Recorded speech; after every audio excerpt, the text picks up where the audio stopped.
Good evening, everyone. For those of you who don't know me, I'm Travis Baker. I'm the acting superintendent at Monocacy currently. My day job is I'm the chief ranger there. So, as the acting superintendent, I'd like to thank everybody for joining us this evening to commemorate the 160th anniversary of the Battle of Monocacy and the 1864 Maryland Campaign. I also hope you all will join us this weekend out at the battlefield as we're having several events Saturday and Sunday at the battlefield. I'd like to thank our esteemed panel for graciously agreeing to participate in our discussion this evening. Now I'll turn it over to our moderator, Tracy Evans, our Chief of Resource Education and Visitor Services.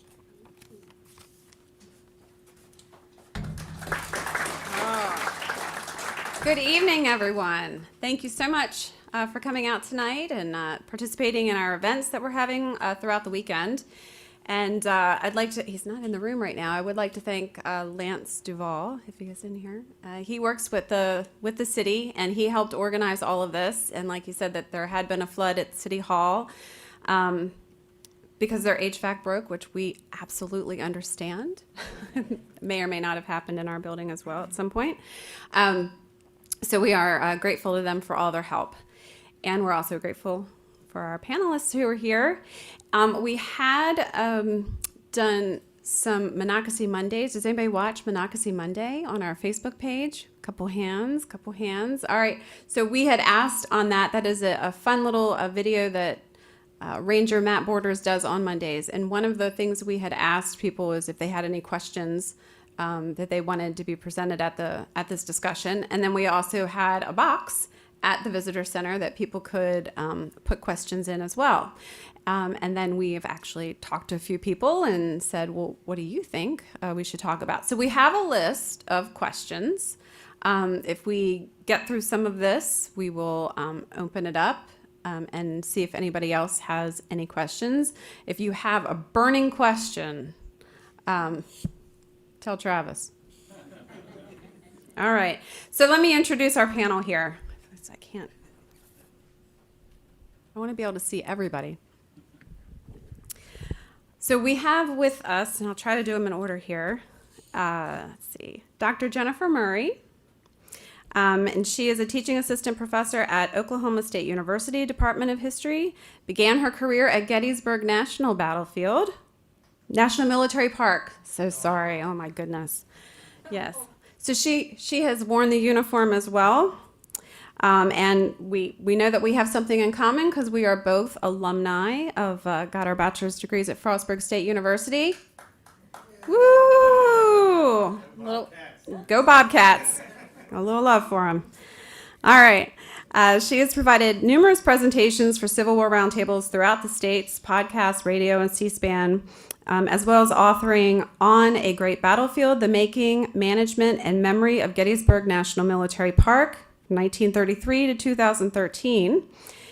And The Civil War Begins from the U.S. Army Campaign Series. And she is currently working on The Victor of Gettysburg, George Gordon Meade, and the Civil War. So thank you very much for being here. We also have with us Gail Stevens. And Gail is a retired employee from a National Security Agency. And she started as an intelligence analyst and retired as the chief of the office that provided time-sensitive intelligence and all NSA support to military operations. After her retirement, an interest in the Civil War led her to volunteer for, I have several years on here, but it was a good bit of years that she volunteered and did an incredible amount of work and research for us. And that also included her study. The studies of the battle led her to learn a great deal more, obviously, about the 1864 campaign, the battle, and then she wrote Shadow of Shiloh, Major General Lew Wallace in the Civil War, focusing on Wallace's military career. In 2015, she moved to New Mexico, or as I like to say, she abandoned us. But she comes back, so it's wonderful. She comes back to help us out. So she's in New Mexico, which has a rich history, including Lew Wallace's stint as the territorial governor from 1878 to 1881, because she cannot get away from Lew Wallace. And she is currently working on a book dealing with Wallace and the New Mexico of the late 19th century. All right.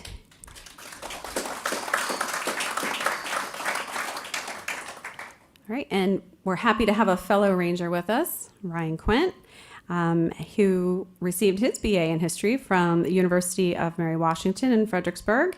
And while there, he interned at Fredericksburg and Spotsylvania National Military Park and is currently a ranger there and has a deep interest in the smaller battles of the war that are also very important, which led him to write Determined to Stand and Fight about the Battle of Monocacy in 2016. So thank you very much for being here. All right, and then we have Dr. James Brumall, and he is an associate professor of history at Shepherd University and serves as the director of the George Tyler Moore Center for the Study of Civil War and the Robert C. Byrd Center for Congressional History and Education. Most recently, he has published Private Confederates, The Emotional Worlds of Southern Men as Citizens and Soldiers as part of the University of North Carolina Press's Civil War America series. He has also completed a study of the Chesapeake and Ohio Canal during the American Civil War for the National Park Service and Organization of American Historians. And that work is currently being used for interpretive programs, online materials, and a brochure. So thank you very much for that. Okay, and without further ado, we'll start our first question. Was Early's campaign a wise campaign to go forward with at this point in the war? Who would like to start? Okay. Yes. Okay. Simple I'm answer. going to open that up to everybody else now. This campaign was Robert E. Lee's campaign. It was Lee who directed Early, told Early what to do. Lee had two problems that led to this campaign. The first one was General David Hunter, Union general, had 18 to 20,000 troops marching up the Shenandoah Valley, which means south. It took me years to do that, and I still have a problem with it. And Hunter was moving on Lynchburg. Grant had ordered him to do it. Lynchburg being a massive Confederate hospital center, supply center, and of course a place where the railroads came together. So Lee needed somebody to go out and get rid of Hunter. And this is all right after Cold Harbor. Okay, so it's a fraught time anyway. So Lee had to send him out there, but Lee had another idea, and this is true Robert E. Lee, and that was move north and he said, threaten or if possible take Washington, D.C. This had been a Union nightmare for years, right? And Lee did it again and again. He'd head north, Antietam, Gettysburg, and put himself between the Union Army and Washington, D.C., and it was Edwin Stanton's nightmare, and it was Lincoln's nightmare. So Lee decided it needed to be done again because of the straits he was in. U.S. Grant moved south of the river. U.S. Grant was threatening Richmond, south of the James River, threatening Petersburg, threatening Richmond, and Lee knew if he didn't do something to change the face of the war, it would end up in a siege. And Lee knew, you're not an idiot, that if there was a siege, if the Union besieged Richmond, it was all over. So Jubal Early was who he sent. And he sent Jubal Early because it was Second Corps. These guys are Ewell's Corps. There's Stonewall Jackson's guys in there. It's a tough corps. And so Early left. Lee got a little panicky at one point when Grant moved south of the river and said either, take care of Lynchburg and then either go north, depending on the situation, or come back here. Early moved. He drove Hunter away from Lynchburg, and Hunter moved into the mountains of West Virginia. His decision was, I'm going over to the Ohio River, and I'm going to take the boats back up the Ohio to Parkersburg, West Virginia, and then to bring the railroad back. Bad choice. It was a very dry year. The boats were hung up on the Ohio River, and David Hunter's not going to make it back in time. But one of the real issues here is Henry Halleck always believed, Henry Halleck being the chief of staff in Washington, always believed Hunter will make it back in time. But because of that belief, and because Grant was semi-detached from what was going on in north of, outside the Army of Northern Virginia, Richmond area, if you would, Grant trusted Halleck, which that was a bad decision. And so Early moved. He moved fast. He was held up at Harper's Ferry by none other than Franz Sigel, and he was hung up at Monocacy. And if it hadn't been for Lew Wallace at Monocacy, and I can discuss why that was, but I'm going on here. If it hadn't been for Lew Wallace at Monocacy, Fort Stevens might never have happened. So it was the right thing to do. And trust me, one of the end things here was that Lincoln was in trouble. Because even though Early didn't take Washington, D.C., the northern people were already very war weary, and they were ticked off that Washington, D.C. had almost been taken. So, yes, it was a good thing to do. Very close call. Does anybody have something they would like to add or a counterpoint to that? I'll just add to that real quick. Yes, everything Gail said, but also just the election of 1864, right? Lee knows that the election is in 1864. And so in the spring of 1864, many Confederates were saying, we can still win this thing. All we have to do is make the war costly enough that a war-weary republic, as Gail said, doesn't vote for Lincoln. And I think that's the important thing with Early's orders, threaten or destroy Washington. You can get into Washington and then have to retreat the very next day. It's not a matter of holding Washington. It's the PR victory of what would a Confederate flag above the White House look like, right, to Lincoln's reelection campaign. I think that's the important part, too, about what Early is trying to accomplish. Did you want to go, Jen?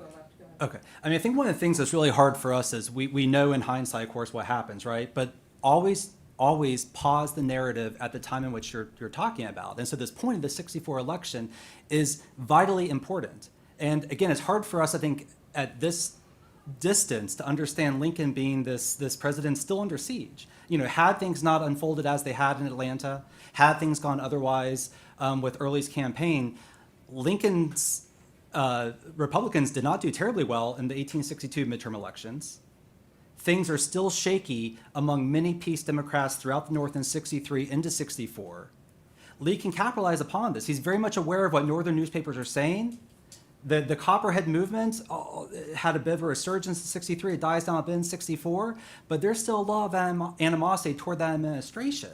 And so if Lee can achieve some sort of significant battlefield victory on Northern soil, as he had hoped in 62, 63, and once again in 64, he can end potentially what's going to become a war of attrition, a war that is seemingly unwinnable. And that calculus is starting to concern him. So not only is it going to be a war of attrition, which is worrisome, the overland campaign, the fighting there is absolutely horrendous, but two, to Gail's point, he doesn't want to be a defensive soldier, right? If he's cornered into a defensive siege operation, the math becomes very difficult to make out.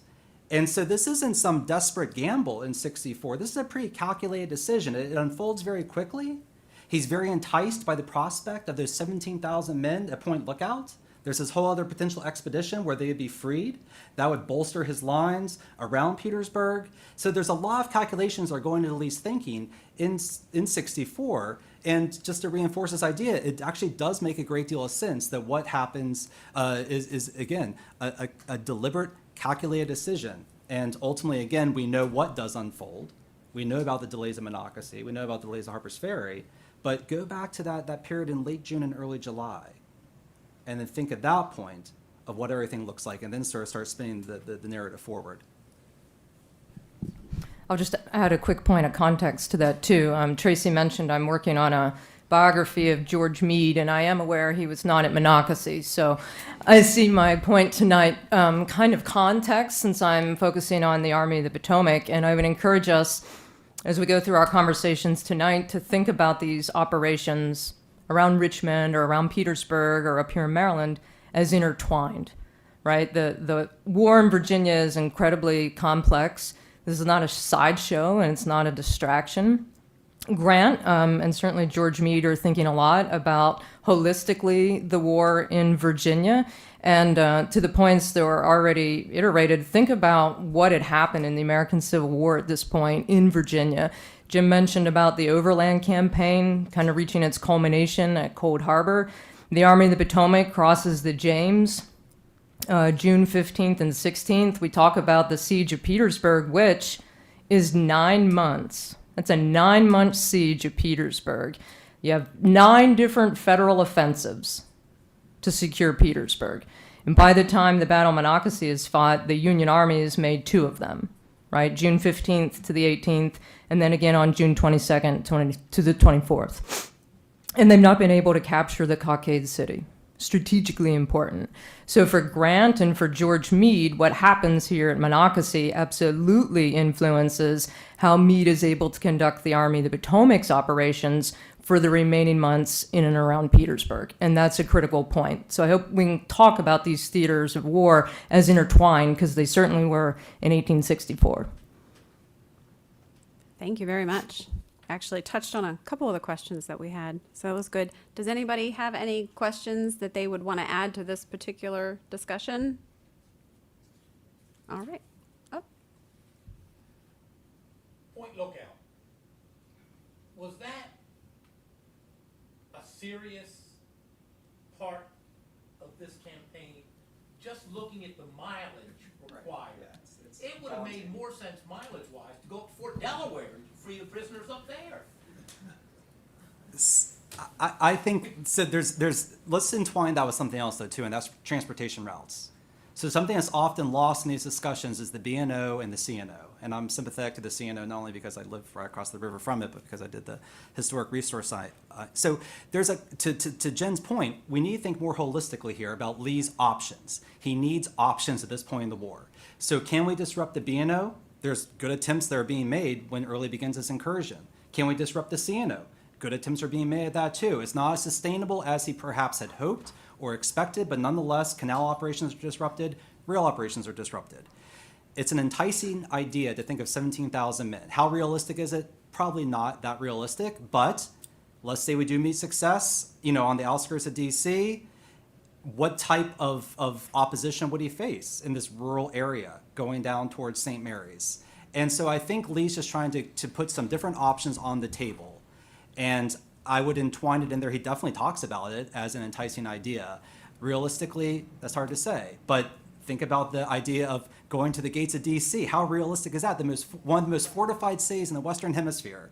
And yet, here we are in early July, heading in that general direction.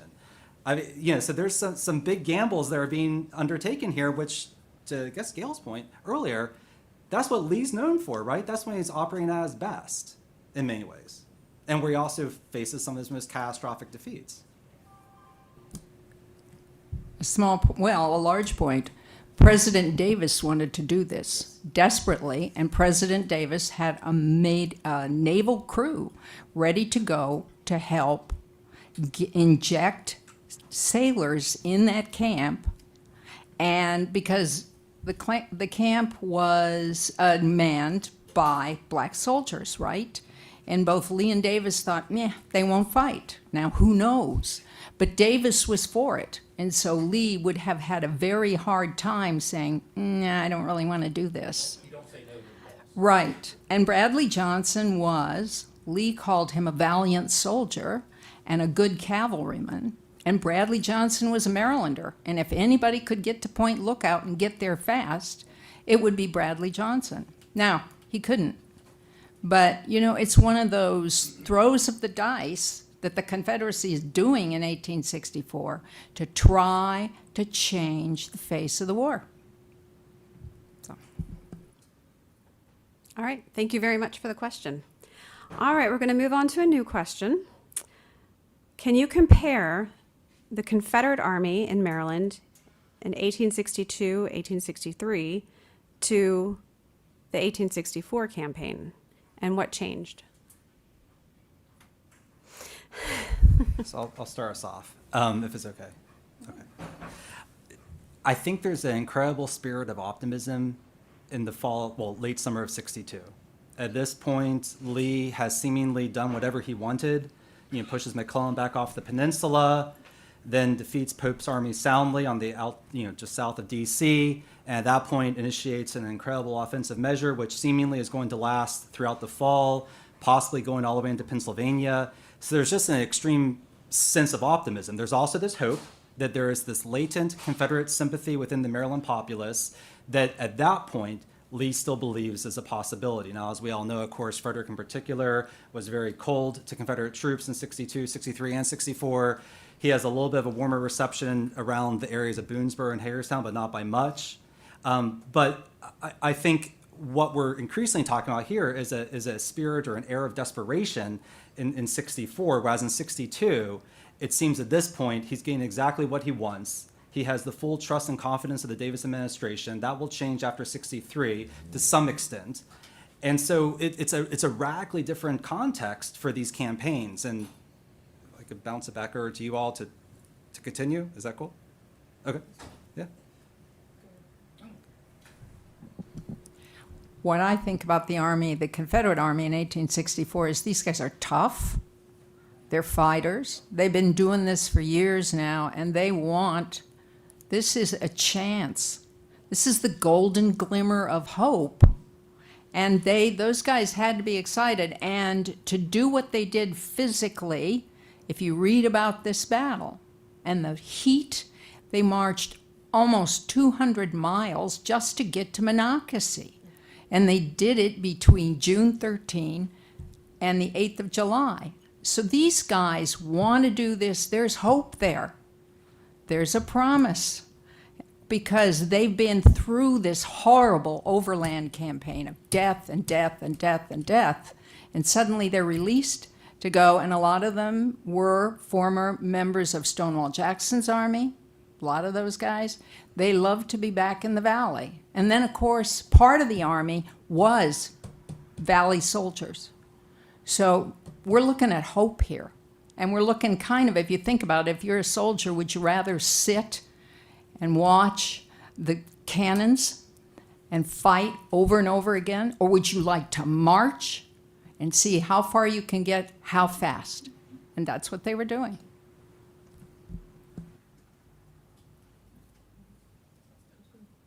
All right, we're happy with that. Do we want to do 63 since that's part of the question? Sure. Let it go. Who wants to talk about that? Well, I could say that. To the 63, Frederick was incredibly receptive to the Army of the Potomac. During the pursuit from Gettysburg, which we're sort of in now in this commemorative period, the battle, of course, ended on July the 3rd, but the pursuit of the Confederates to ultimately Falling Waters and Lee's trying to get back across the Potomac River, Frederick is incredibly receptive to George Meade. He arrives in this town on July the 8th. He actually will make his headquarters not terribly far from where we're at here in a hotel, which is across the street from the train station. He will learn that two things here in 1863 July. He learns that Ulysses S. Grant has taken the surrender at Vicksburg, which is huge, changes the calculus for the expectations that the Lincoln administration puts on Meade. They now want a similar kind of culminating moment. And Meade will also receive his promotion in the regular army here. So he's greeted. There's tons of soldiers that will write about this in the Army of the Potomac. When they come through after the Battle of Gettysburg, Meade himself is greeted with civilians coming up to him with bouquets of flowers, and they want to see the victor at Gettysburg. So in the summer of 1863, this community is very much receptive to the Army of the Potomac and the victor at Gettysburg. One more sort of small thing to think about too. There's a soldier when I was preparing for this that I come across at UNC Chapel Hill's Southern Historical Collection named Harrison Wells. He's a commissary sergeant with Georgia troops. He's here through 63 and 64.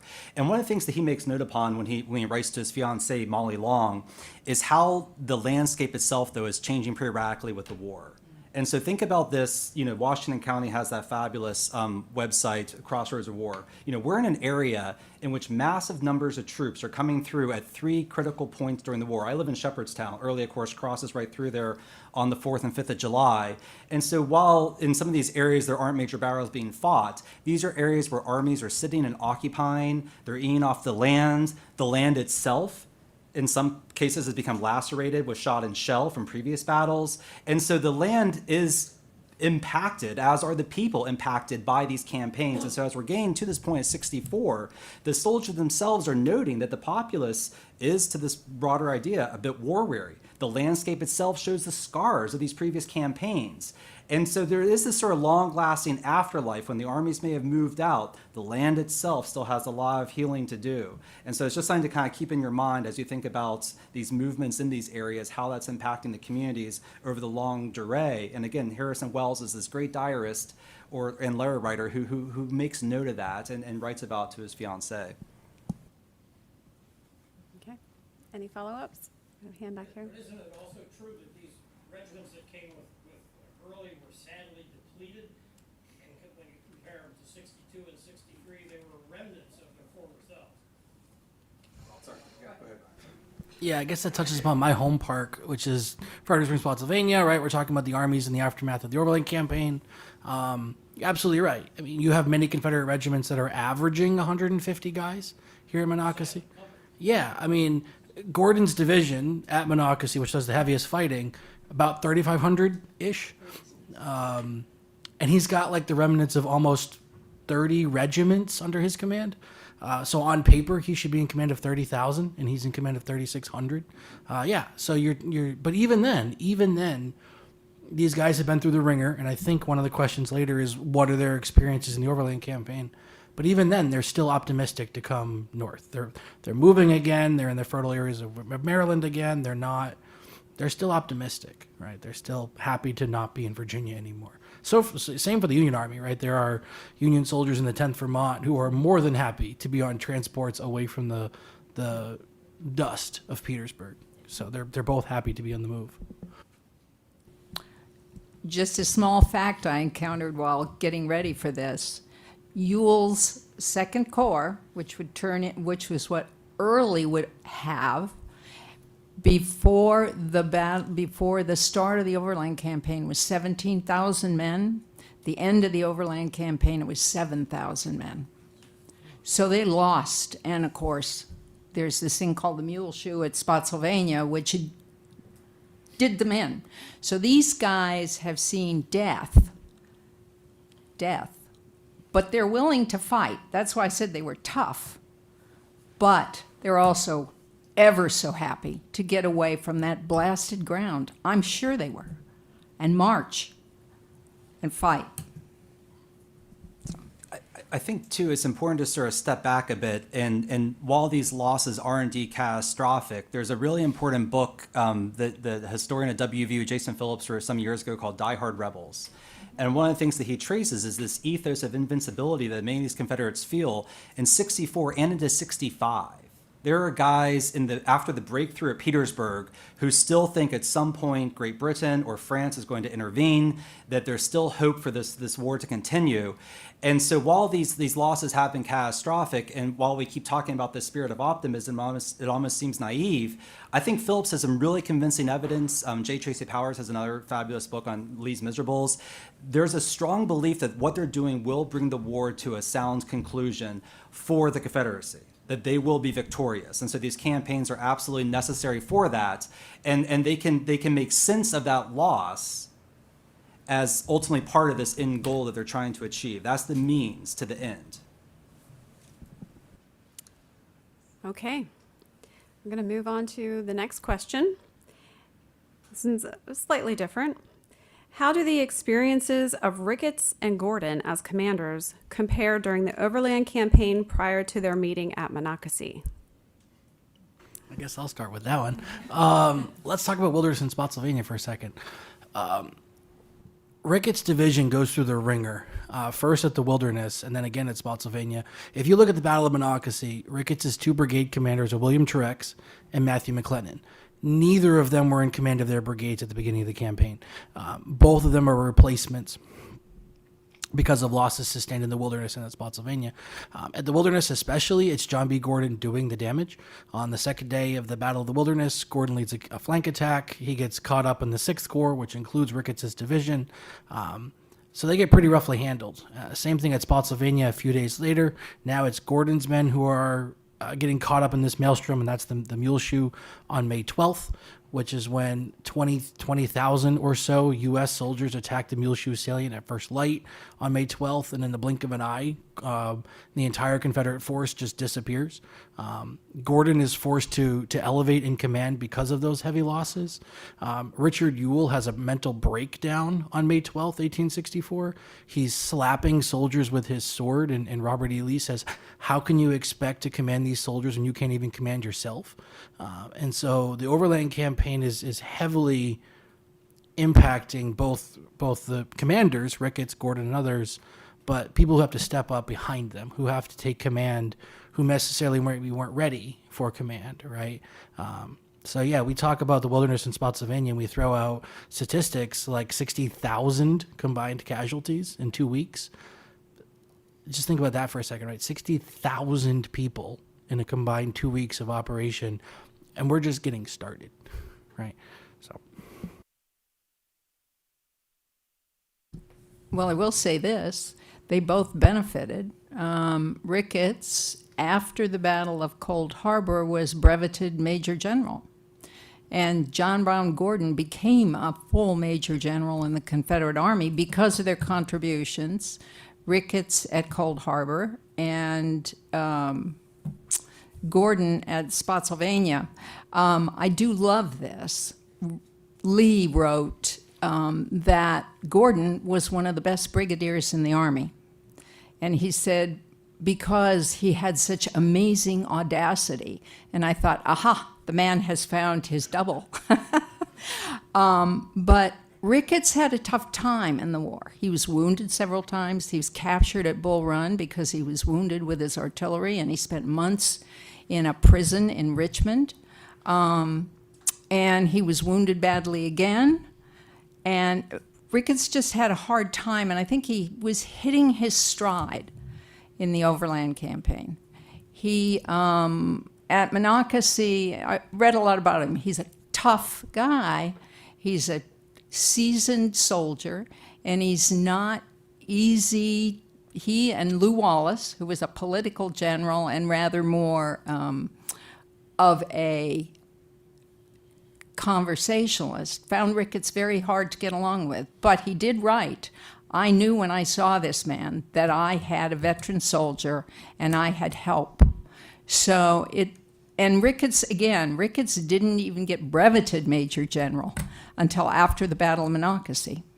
So I think Monocacy helped them both. I'll sort of just add a comment about leadership here, something to keep in mind too about the rigors and the tempo of the Overland campaign and how Union and Confederate soldiers and officers are like propelled into these positions that maybe before or under regular circumstances they wouldn't have been in, right? Like the Peter Principle. And Horatio Wright is perhaps an example of that. Keeping in mind too about the fighting outside of Petersburg, the Union Army's 6th Corps, after they cross the James, goes through a pretty significant ringer in late June with the 2nd Petersburg offensive as they try to capture the Weldon Railroad. And Wright performs at least by George Meade's estimation, he's kind of lethargic. He's not particularly aggressive or bold. And Meade will lay into Horatio Wright and says he's unfit to command a corps. Other people on Meade's staff will share the same opinion. So particularly when we think about these armies in 1864, just how much change they have endured and experienced. Someone mentioned about Confederate losses. The Union Army's Second Corps sustains about 82% casualties in the Overland Campaign. So when we think about what the summer of 1864 is like, these armies are incredibly different than what they were, let's say, in early May when the Overland Campaign starts. And that's something that cannot be overstated. And actually, I'm not sure, and maybe Jim will have a comment on this, that Civil War historians are really good at looking at like combat effectiveness. Like, what does it mean physically and mentally and emotionally to go through the rigors of the Overland Campaign? What does it mean to go through that fighting or to march 200 miles? How do we evaluate those physical and mental and emotional strains that they have on battlefields like Monocacy or outside the gates of Petersburg? Piggyback on that, I guess, yeah.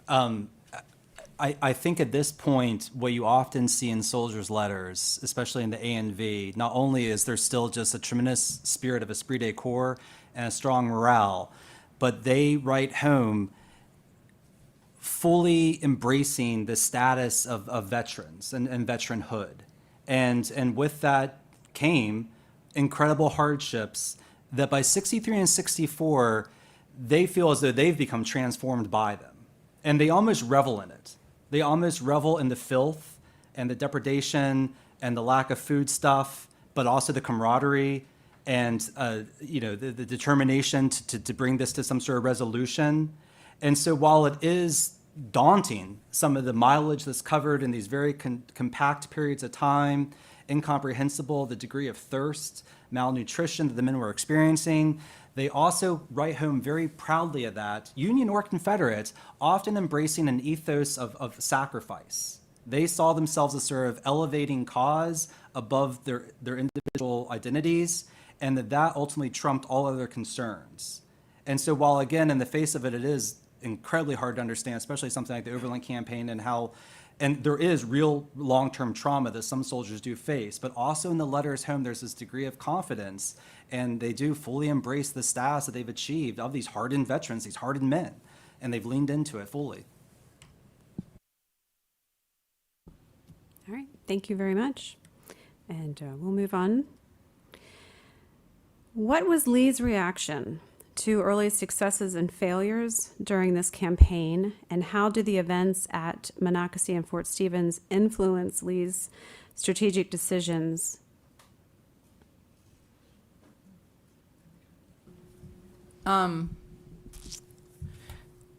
One of the things in getting into this again and reading was I was amazed at how the relationship between Jubal Early and Robert E. Lee, which was very comfortable.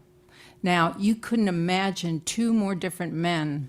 Lee, sort of a scion of the Old South, very controlled, very much a gentleman. Well, Jubal Early Lee called him, and I think there's a flash of humor, my bad old man. Jubal Early was profane. He was from southwestern Virginia. He was a rough, tough country lawyer. He was a graduate of West Point, where he famously broke a plate over Armistead's head. He was not a nice guy. Now, he had a terrible problem. He had rheumatoid arthritis.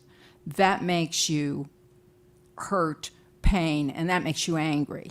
So you're not a nice guy. But he and Lee had a great relationship. And I think Early had something which probably an awful lot of generals in the Army of Northern Virginia did. They had this sort of hero worship thing going with Lee. And I think that was part of Early's relationship. But Lee told him what to do. Lee said, go, take care of Lynchburg, head north, threaten, and if possible, take Washington.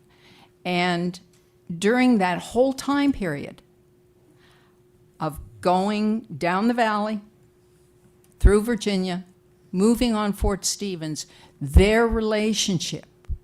Early would write long missives about what had happened. Here's what happened at Harper's Ferry. And Lee would simply reply, do the job. I know you can do. At one point, he actually says, I know you can do I know you can do this. And so it was an excellent relationship. What was the rest of the question? The question was, what was Lee's reaction to the successes and failures of the campaign, and how did the events of Monocacy and Fort Stevens influence Lee's strategic decisions? While Gail thinks, I'll give her some time. Obviously, it's going to impact Lee's ability to react to certain threats, right? I mean, the entirety of the Second Corps gets bogged down in the valley, right? You have the Battle of Cool Springs, you have the Second Battle of Kernstown, and then, of course, Phil Sheridan is appointed to command in August, and that's going to obviously lead to the trifecta of Union victories. And so obviously that's going to impact. Now, by the time that Early is defeated at Waynesboro in March of 65, Lee is definitely starting to feel a little bit bitter towards Early because Early can't seem to win, right? And so that relationship will sour quickly. I think it's not an accident that the remnants of Early's Second Corps come back to Petersburg. Early doesn't come back, right? Early is not with the Army in the latter days of Petersburg and then on to Appomattox. I'll make a point about Grant's. I'll answer the question, but I'm going to fill in Grant instead of Lee, just to flip the lens to the other side. Think about the Federal Army's, Meade's army outside of Petersburg right now, prior to the detachment of the 6th Corps. You have Winfield Scott Hancock in command of the 2nd Corps. You have Gunnar K. Warren, very mercurial personality, in charge of the 5th. Horatio Wright, as I mentioned, with the 6th. And then Ambrose Burnside, who was once Meade Sr., is in command of the 9th Corps.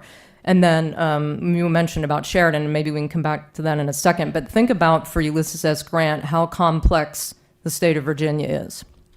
You have basically 3 federal armies operating in Virginia. And when you get Sheridan introduced, you got Meade in the Army of the Potomac, and don't forget the Army of the James with Benjamin Butler. So Grant is very much thinking, and this is why Grant is able to put together a grand strategy that will win the American Civil War, because he thinks in the grand strategic context, how all these armies can cooperate and work together to subjugate and defeat the South. But I'll say, too, one last point on that.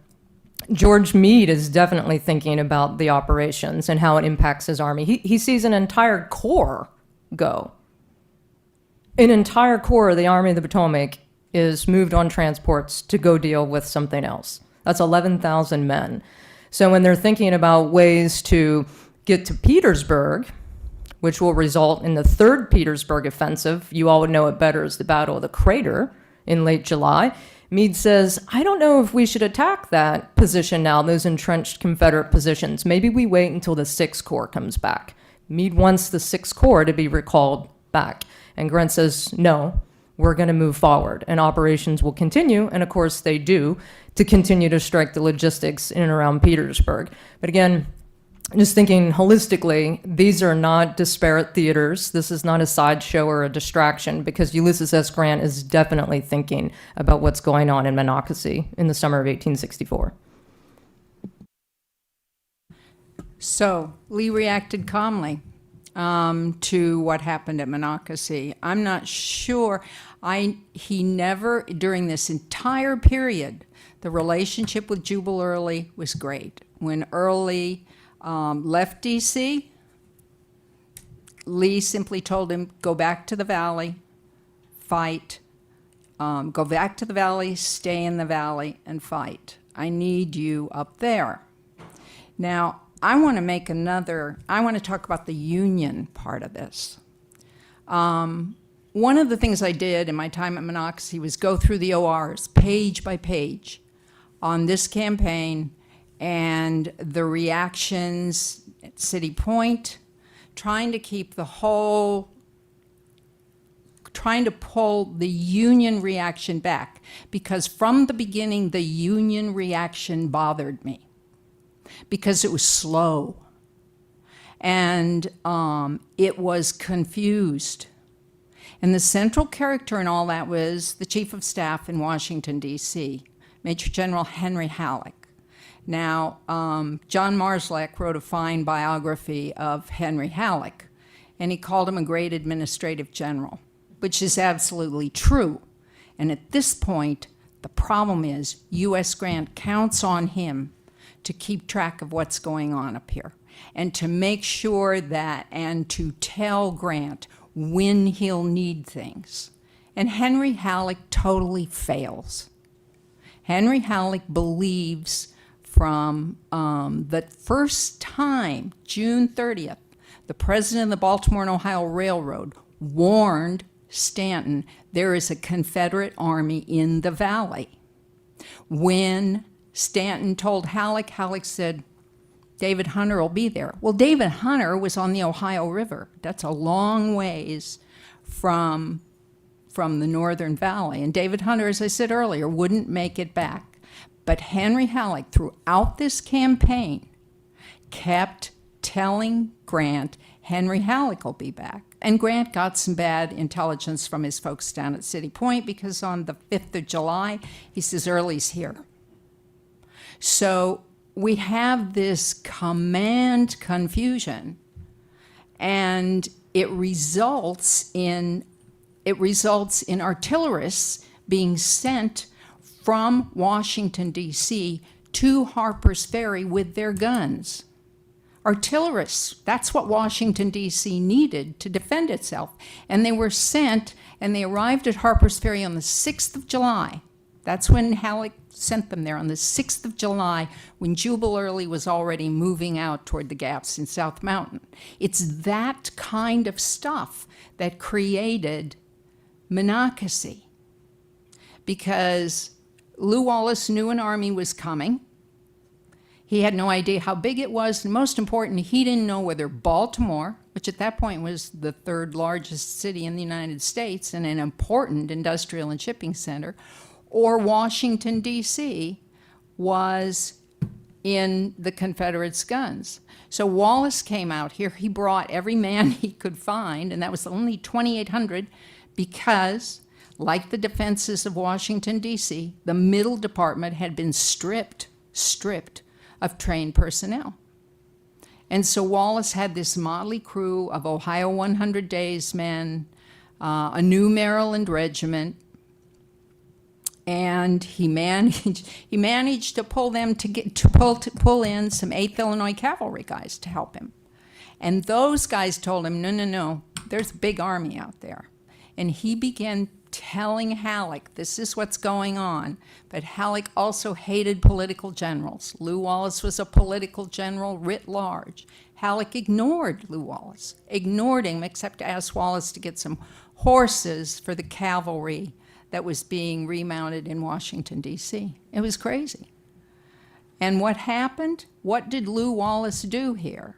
Well, luckily, Grant thought, there might be something going on, and he sent Ricketts' division via ships, via the Baltimore and Ohio Railroad, out to Monocacy Junction. Now, they were actually supposed to go further.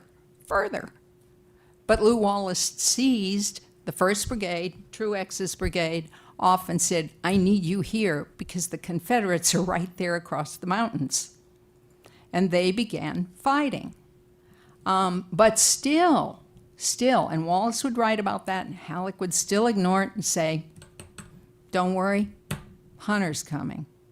So what happened? Okay, the Confederates come in. He knows by the night of the 8th of July, Wallace has the lead brigades of Early's army turning on the road to Washington. And what he does at 8 o'clock on the night of 8th of July, he sends a message to Halleck. There are Confederates on the road to Washington, within 6 miles of Urbana. I will put myself in a position to defend, and send it to Halleck. Halleck finally sent Grant a telegram that night at 10:30 saying there's a Confederate army moving on Washington, because we're about 30 miles from Washington, right? There's a Confederate army moving on Washington. Hunter, nothing heard from Hunter, finally. And send a corps here. and that was the Sixth Corps.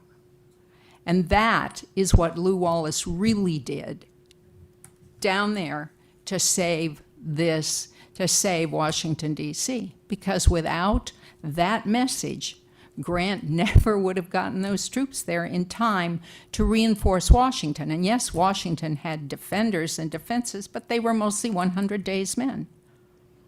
And they didn't have enough trained artillerists. So it could have been. It's a big could have been. But my point here is Jubal Early was aided by Union confusion created essentially by one man. And of course by hunters moving into the wilderness of West Virginia and onto the Ohio River. So I think part of this question about the strategy is that was it part of Lee's intention that even if they can't get into Washington, if they can threaten it, it will force Grant to move soldiers, right? So how did he take advantage of that? And I think Ryan touched on that a little bit, but how did he take advantage of that to the fullest or not? Yeah, not really. I mean, as Jen has been talking about, these continuous federal offensives against Petersburg limit what Lee can do. Lee can't really send any more people away. He doesn't have any more people to send away. He's too busy defending. And I think it's important too. It's not just Petersburg, right? It's 20 miles north of Petersburg. It's Richmond as well. Both cities are being besieged. The Army of the James is attempting to do things as well. So Lee has to be conscious of that. He is happy. Lee is happy to see the 6th Corps leave and eventually the 19th Corps as well, who are sent to Washington. But there's very little that Lee can actually do on a day-to-day basis as he's responding to, the Battle of Jerusalem Plank Road, or then the crater, and then we're into August, and he's just getting hemmed in from every which direction.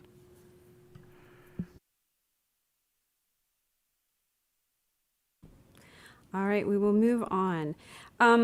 We're starting to get into some questions that are a little post-battle. So prior to that, I wanted to see if anybody had any other questions out here. Oh, back here in the blue. I actually grew up in Maryland, but I moved to Atlanta and Pensacola, Mobile, and it's an interesting, and I'm an officer in the Pensacola Civil War Regiment, I'm an active member of the Mobile Civil War Regiment.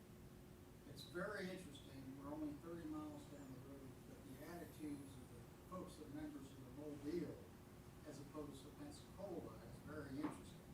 The folks in Mobile really believe that the North had no damn business when they want to succeed.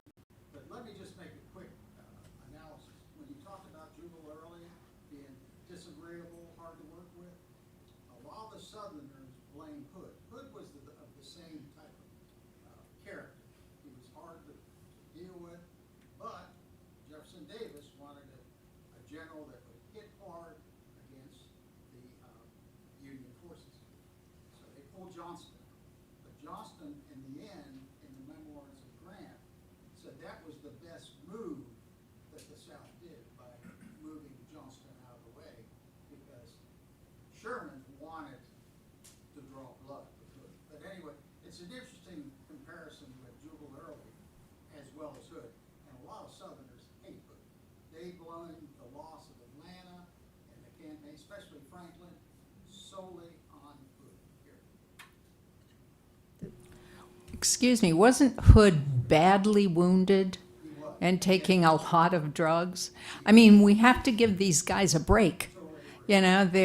They're Early can barely get on his horse in the morning. And Hood was, well, he lost an arm and he lost a leg. And by this time in the war, that's something we have to think about, that the North has a lot more people, generals. The South has fewer.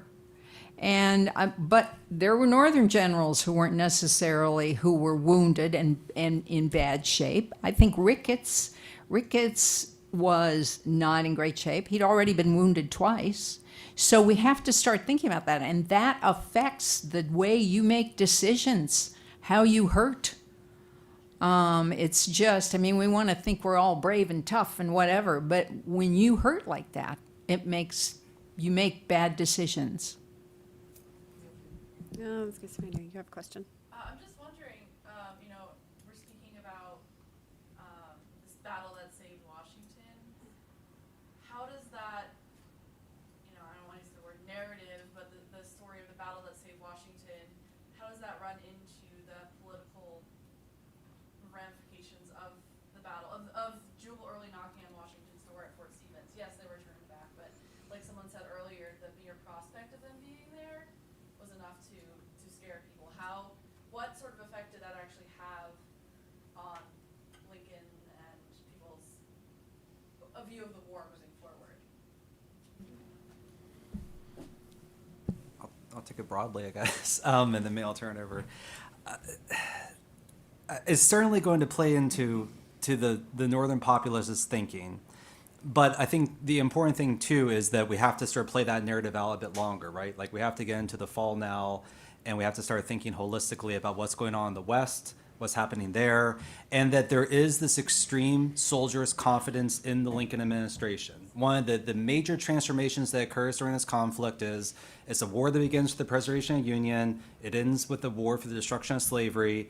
And while in 62 and 63, the AOP was not incredibly happy about that prospect. Northern morale plummets within the ranks, desertion skyrockets, there's a lot of uneasiness. But by 63 and 64, there's this increased confidence in the Lincoln administration. There's this feeling that this bloodshed, this catastrophic bloodshed, by the end of it, 750,000 Americans has to have some sort of higher meaning beyond just simply preservation of Union, which is a noble goal.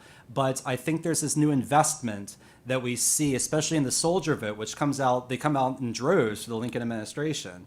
And so this is one piece, I think, in this larger transformation that's happening.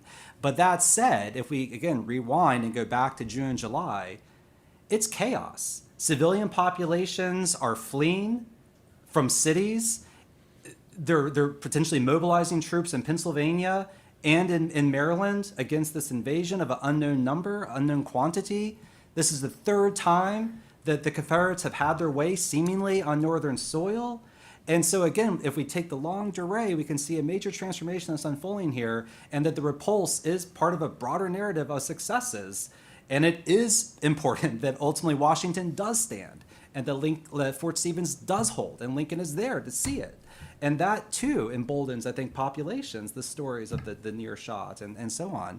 And so I think I'm starting to ramble at this point, but I'll turn it over now. Yeah, I would just add the existence of the blind memorandum, which is in August of 1864. Lincoln brings his cabinet together and says, I want you all to sign this envelope. And they say, what's in it? And he says, don't worry about it. Sign the envelope. And then he reads it. And it's a letter that basically says, all of you have pledged support for the new administration, essentially implying, at least in August, I don't think we're going to win the election. And whoever the successor is, I want you to support them. A peaceful transition of power. And so Lincoln is not happy with the prospects of re-election. And then, of course, Farragut, Mobile Bay, and then Sherman takes Atlanta, and then Phil Sheridan in the Valley, and things change. But in the immediate aftermath, not ideal. There's one newspaper that I think called the Early's campaign the annual invitational to the Valley, right? So, like, the idea that the Confederates just have free reign is sticking with people's minds. I'll just make a quick point, too. 160 years later, of course, we know what happens. But in the summer of 1864, these outcomes are not preordained, right? The war is still very much murky in the minds of a lot of people.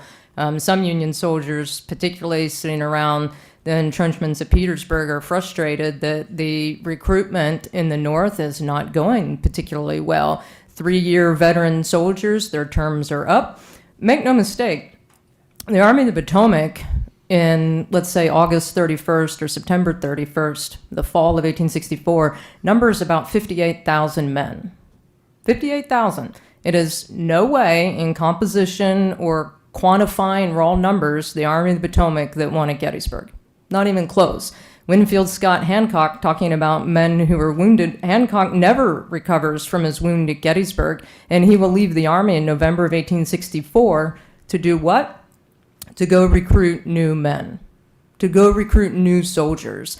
So in terms of the psychological impact and the morale and maybe how this particular campaign or the threat of the Confederates being in Washington stirs up recruitment is incredibly important.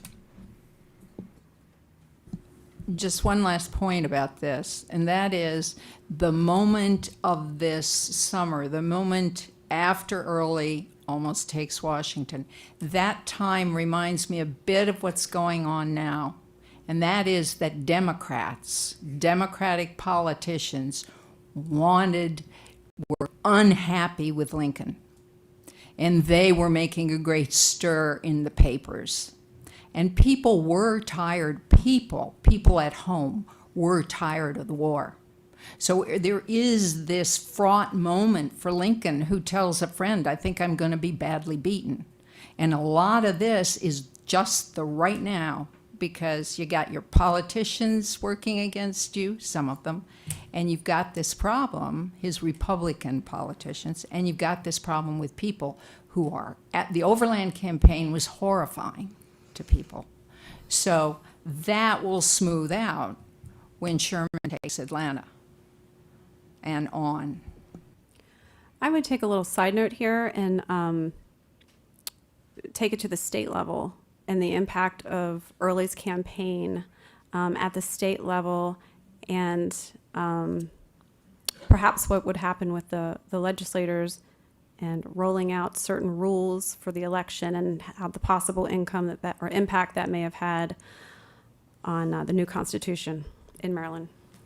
Well, what was going on in the middle of all this was the Maryland Constitutional Convention on Emancipation.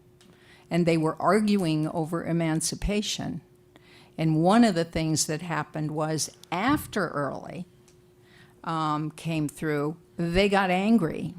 The conservatives got angry, and they put in a clause for a very strict oath that everyone had to take, that people had to take to actually vote on this constitutional amendment. And that created a blowback from the rather large community in Maryland that did not want to emancipate the slaves. So it made that vote when it finally happened. Maryland only voted to go for emancipation by 265 votes. So, yes. Yes, and so I think it's important to also note that while that was extremely significant, that the fact that the soldiers were voting in that particular election was part of that. That was in the fall, though, I think. Mm-hmm. The presidential election. Yeah. This is the Constitutional Convention. You don't think that it would have affected? It did. Yeah. Yeah. Okay. Yes. Going back to Early's approach to Frederick, what effect did the collecting the ransoms on the way? Was that a distraction? Did it make a difference in terms of their movement? And a second question, the cavalry movement down over Baltimore County and down on the day of the battle, as they moved on down into Baltimore County and ate ice cream and whatever else they did down there. What effect did that have on the not releasing the prisoners at Point Lookout? So talk about the ransom first. Well, I'll go with I think the biggest impact of the ransom or not is on Jubal Early, right? When he gets $20,000 and he was expecting $200,000 and he loses his marbles, and he spends July 9th, 1864 haggling with the city council of Frederick. The battle is happening, right? And we talk about command and control principles of warfare. Who's in charge of the Battle of Monocacy if you're a Confederate soldier? Is it Stephen Ramseur? Is it John B. Gordon? Is it Robert Rhodes? Because they didn't know who was in charge. And so I think the ransoms are a distraction. Does he get the money? Sure. But there's nobody at the front. It's my opinion that the Battle of Monocacy should have been a 15-minute, Jubal Early rides to the front and says, hey, go that way and go around them. But there's no one there to do that. And so Jubal Early getting distracted with these city council members, it's like a yakety sax song where the couriers are just riding across the street. Early's not even going personally to them. He's sending this courier back and forth across the street, which would be funny if it's... What accounted for the difference between the amount that Hagerstown was levied and Frederick was levied? So it's always my demand that the size of the town, right, and then also a dropped decimal point, right? They were supposed to get 200,000. He reads the number wrong. He says, "Hey, here's your $20,000," and Jubal Early says, "Where's the other 180,000?" But yeah, the size of Hagerstown is obviously much smaller than Frederick, right? So I'll let others add to that.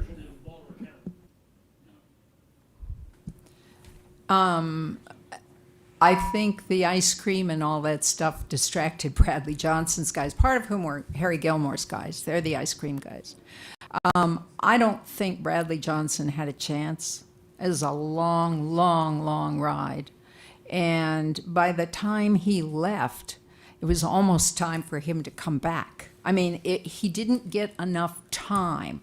That was always what I thought. And they found out as they got down close, I think close to Upper Marlboro, that the Navy had aborted.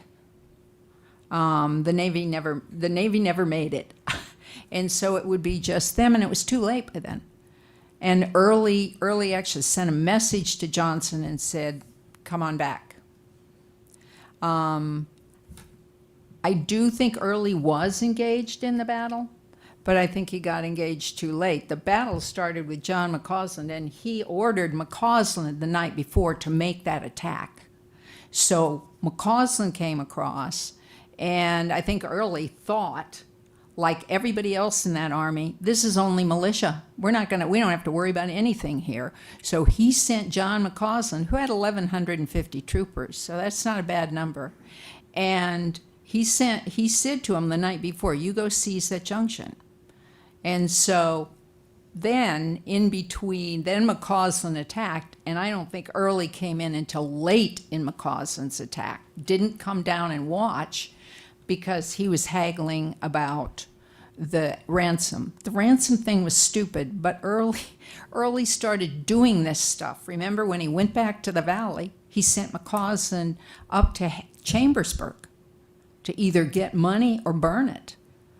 And I've never been sure what Early was trying to do with all this. Maybe trying to get some money so his men could have better food. I don't know. Or he waited at Harper's Ferry for a while because half of his army needed shoes. And they were being brought up there from Stanton. So, he had a badly equipped army. He might have been looking for money to do that. But I don't understand, and he never explained himself. Does anybody else have something that they want to say about that? Okay. If you don't mind, I do. We did an exhibit on the ransoms several years ago, and I worked with Hagerstown and Middletown, Frederick and Chambersburg, and it was very interesting.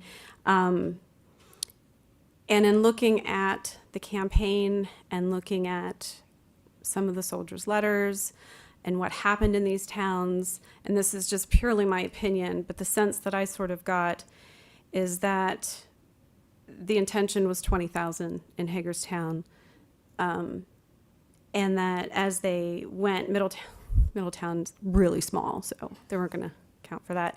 But then, then they're like, oh, so, Frederick, 200,000, and then they get Chambersburg, and then that's astronomical. Like, there's just no way they're going to be able to pay that. And I get this sense from some of the letters of the soldiers and some of what happened is that there was this complete frustration as they were going through the valley and seeing the destruction, and that they wanted some retribution, and they weren't getting it. They were getting a lot of goods, and they, held up their end of the bargain. They did not burn these towns if they paid the ransom, but they didn't even give Chambersburg a shot. Chambersburg wasn't going to pay it. They got all their money out of Dodge. But Yeah, they didn't even give them the time to try to pay it. And that's just sort of the sense I got as I was going through this research and this project, that there was just this sense of retribution that they weren't quite getting. But again, just my opinion. Anybody? Oh, okay. Talking about that, did those towns make claims against the federal government to reduce? Ah, very good question. Does anybody want to?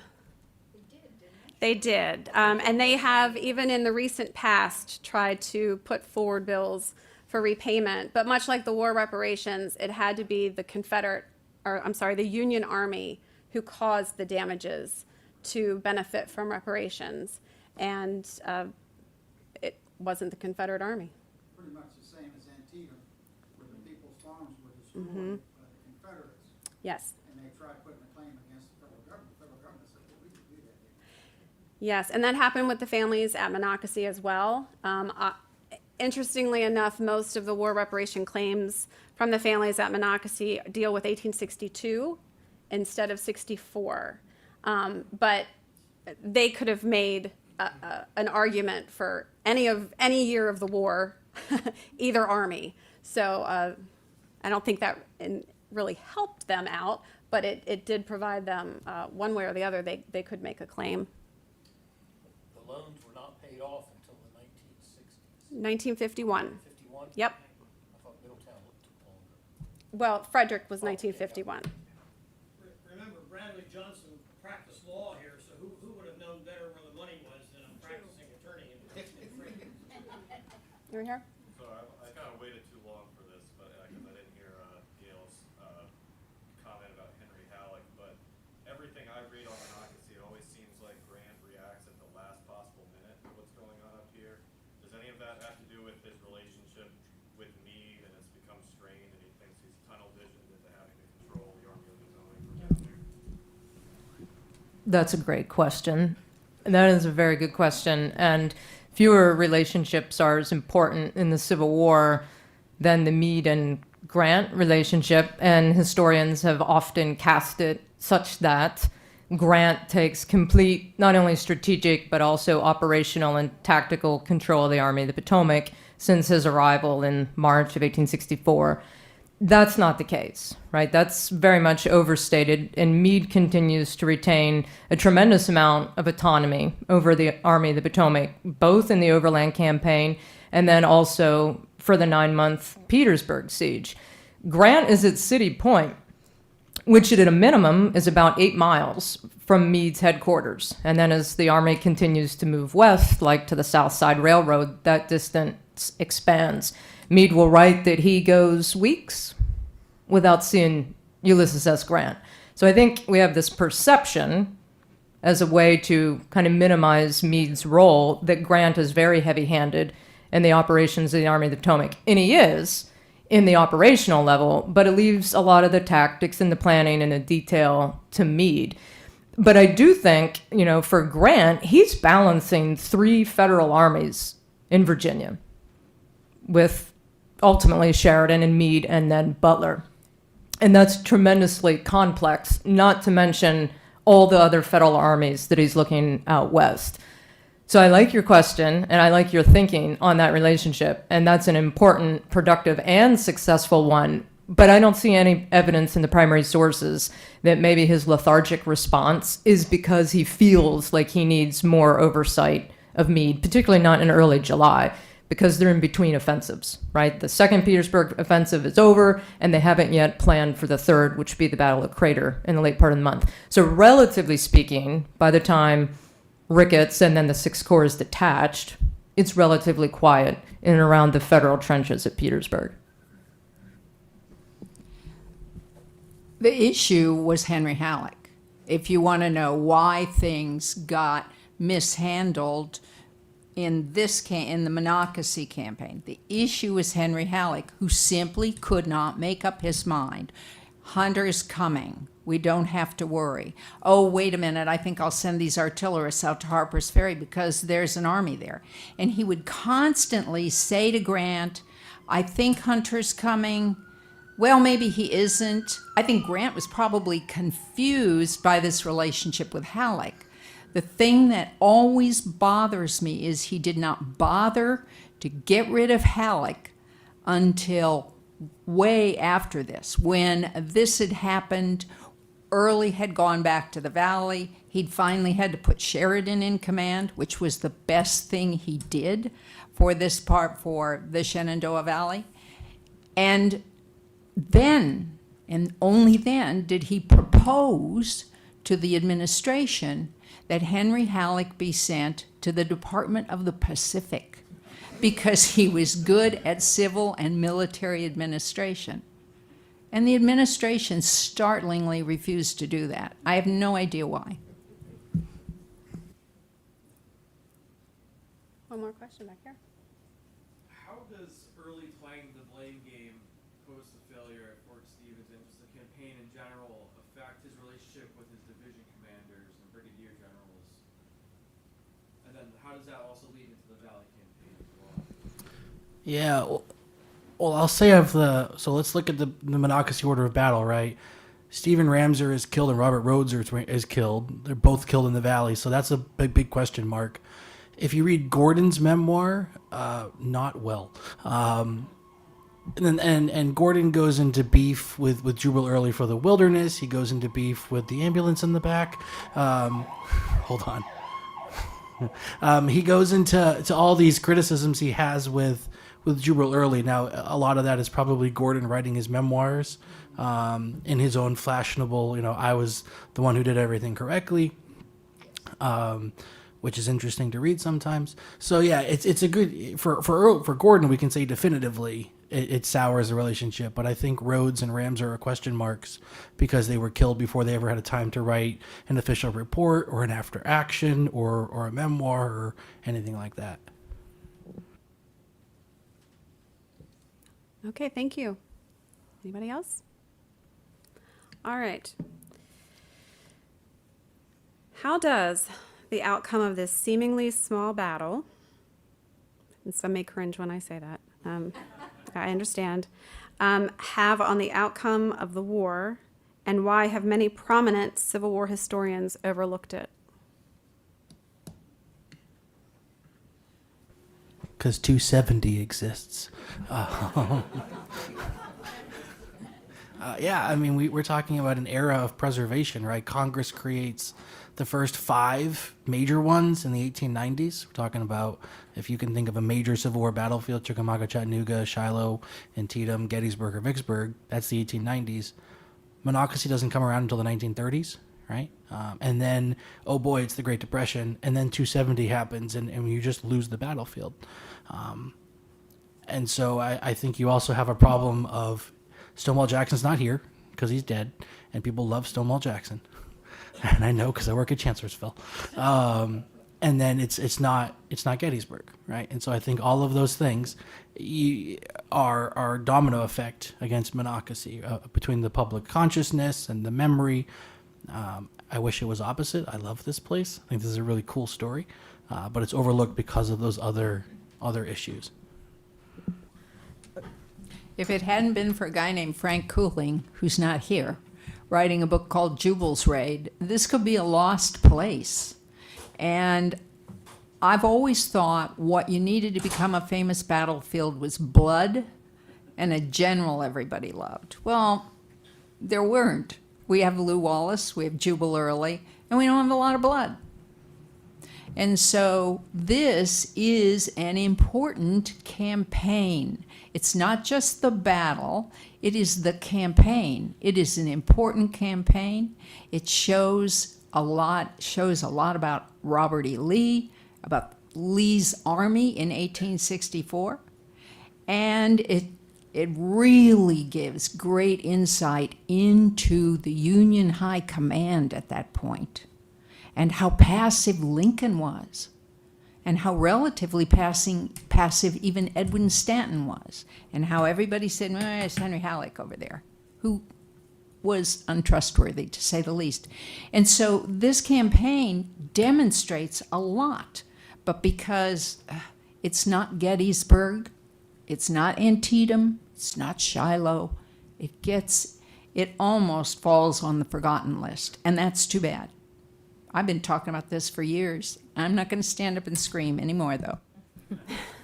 I would say this. I think in terms of 1864 campaigns writ large in Virginia, our scholarship is pretty wanting. It's very lacking. And frankly, after Gettysburg, our scholarship is pretty lacking. Thinking about all the campaigns in the fall of 1863, the maneuvering through central Virginia, Mine Run, we don't have a lot of scholarship on that. Historians have studied Gettysburg to death, right? Academic historians, public historians, enthusiasts. There are over, wait for the number, 18,000 books have been written on Gettysburg. 18,000. It's a saturation, right? It's excessive. And then we move into 1864. We get Gordon Ray's masterful work on the Overland Campaign, but there's really nothing else on the Overland Campaign, certainly of that rigor, right? And then move with me to Petersburg, which is certainly a theme on this panel tonight. And beyond A. Wilson Green, Park Service guy, right? A campaign of giants. We don't have anything really substantive on Petersburg, and A. Wilson Green's first volume ends with the fight at the crater. Now he's working on the second and the third one, but 1864 in Virginia is kind of it's a dearth. And the Petersburg campaign, man, I mean, 9 months around Petersburg, and we can't pull a couple definitive volumes off the shelf. I think that's sort of speaks for Civil War history writ large and academics' general disdain for writing military history, which is unfortunate. I would give us a word of caution, though, and I think all this is absolutely correct. But again, if we sort of stop the narrative at the time itself, it's commented upon quite heavily. I mean, in papers around Washington, D.C., the Evening Star, the Frederick Examiner, it's assuming a very large role, not only the campaign, but again, the damage that's being done to the Chesapeake and Ohio Canal, how that company, whose papers now reside in National Archives too, reacts to yet a third time in which operations have been halted, in which canal boats have been stopped, in which coal's not getting to the Union Navy, in which limestone's being stopped. These are profound frustrations.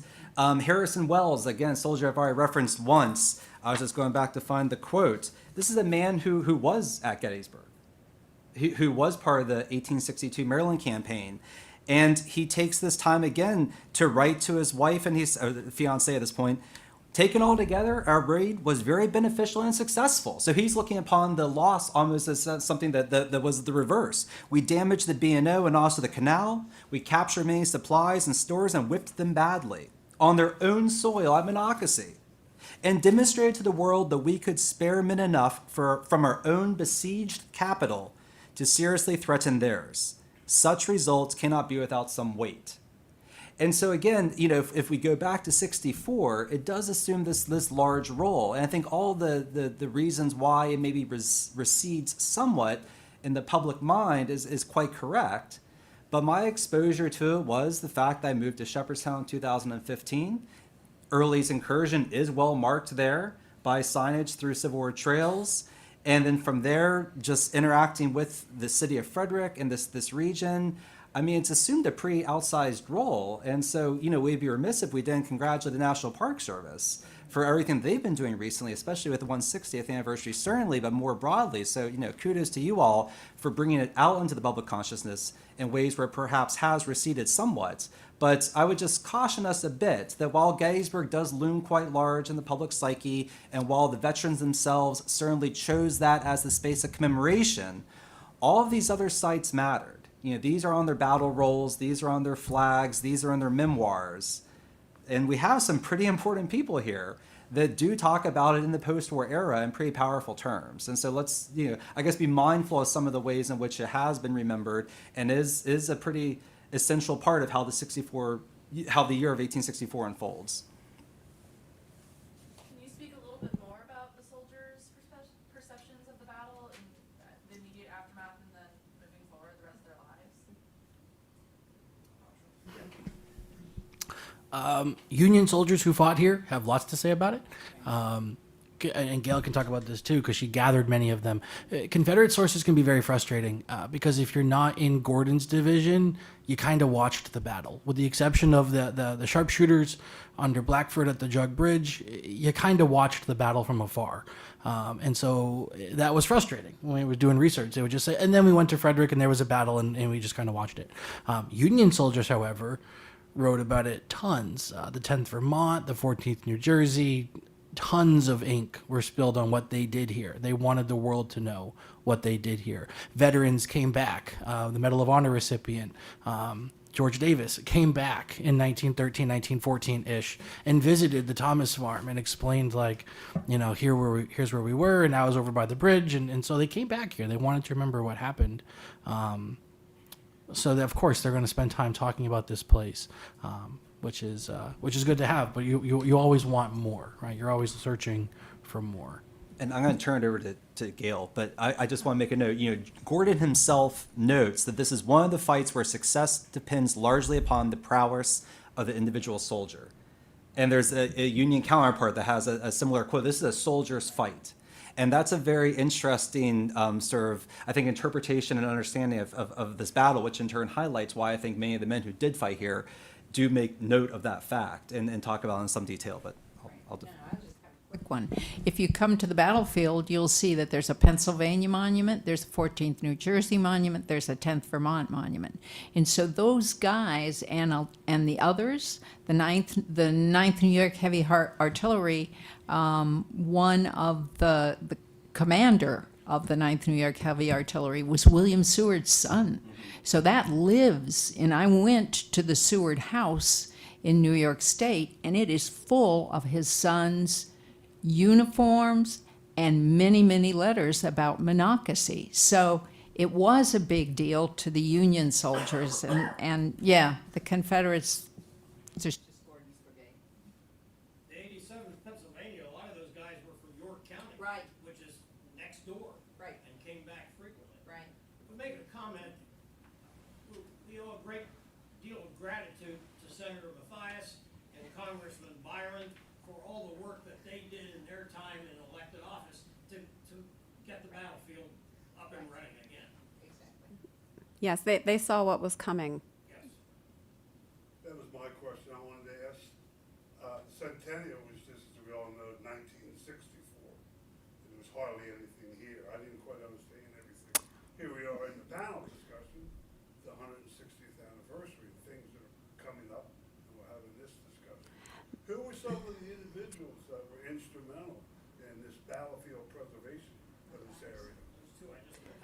Yeah, Matthias and Byron for sure. Yeah, they knew what was the development that was coming. But there actually were a lot of activities for the centennial. Some of them would not be sanctioned by the Park Service now. Right. But they had a huge special orders one. That was for the 62 one. Right, But they did during that whole sort of period have a lot of different activities. And let us not forget Glenn Worthington. Glenn Worthington. Glenn Worthington, who was, a judge, an important part of town, who actually saw the battle from the Worthington House. He was the first guy to write a book about it, and he was the first guy to get things going and to get the town going and to create a group of people who would preserve this battlefield. And he met a lot of those veterans when they would come back to the battlefield to visit, and he talks about how he would meet with them. Yeah. Worthington's book was the only book for a long time. All right. Are there any other burning questions? I have gone through all of mine. Is there any points or questions that you wanted to talk about?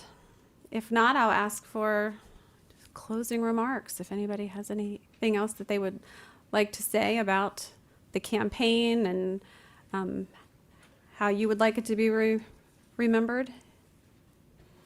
I'll just say thank you for coming out, right? We weren't entirely sure when we came in, and so to see everybody come out here, we were pretty excited. So thank you for taking time to commemorate the Battle of Monocacy. When you talk about the memory of the battle, you are part of that story, right? How is this battle remembered until the present day? And you are all collectively the answer to that. So thank you for coming. Thank you for having me. It's been a lot of fun. Yes, thank you very much for coming. This in and of itself, I used to give talks to like 2 people, is just a sort of wonderful, wonderful moment. And I'm going to say one last thing about my favorite general, and that is Lew Wallace. This battle remade Lew Wallace's career, and it remade his military reputation. So that's all I'll say about that. But thank you for coming. I'll echo that just briefly. I'm a native Marylander, so it's always a good opportunity to talk about Civil War in my home state. So thank you for the National Park Service for hosting this. Thank you to my panelists. This has been a great conversation, and it was lovely to spend the evening talking about the Battle of Monocacy with all of you. And likewise, just thank you very much for your time, and thank my fellow panelists. I enjoyed the conversation very much, and thank you, Tracy, for the invitation. All right. Well, we certainly thank all of you for accepting our invitation to be here tonight and talk about the battle and the campaign. And along with our audience, this was live streaming, and I know that there were people that were watching it offsite as well. So I'm sure at some point we might find out exactly how many people attended. But so thank you all for coming out. Thank you all for being here. Please join us for the rest of the weekend. We'll be having activities on Saturday and Sunday. They begin tomorrow morning at 9 o'clock with programs at the Thomas Farm and Worthington Farm. You can pick whose program do you want to go to, Gail's or mine. We're going to do them. We're doing them together, a joint program, and then you'll understand when you get there why we're doing it separately. But yeah, we'll be doing programs throughout the weekend, and then one of our other rangers, Cameron Mallow, who's back here, he's going to be doing a presentation at the Medical Museum Monday evening at 7 o'clock. So you can join him there. And then later in the month, Matt Borders will be doing a presentation at Heritage Frederick about the battle as well. All right, well, thank you all very much. Thanks for being here.